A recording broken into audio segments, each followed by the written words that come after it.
ટિપ્પણીના પગલે સમગ્ર ગુજરાતમાં ભાજપનો વિરોધ યથાવત છે,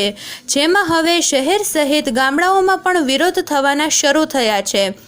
જેમાં હળવદ તાલુકાના ઇંગોરાણા ગામે ધારાસભ્ય પ્રકાશ વરમોરા,